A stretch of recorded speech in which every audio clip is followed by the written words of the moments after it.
Mr. President, may violation ba ito sa ating soberanya, itong pagkakaaresto kay dating Pangulong Duterte? No. Bakit naman? Dahil consistent naman tayo. Hindi tayo tumutulong sa investigasyon ng ICC.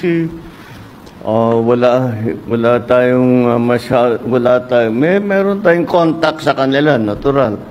Pero no, not on an official level. We didn't help them in any way.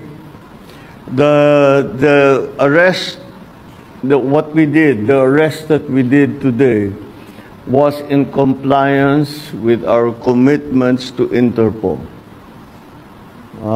It just so happened that came from ICC.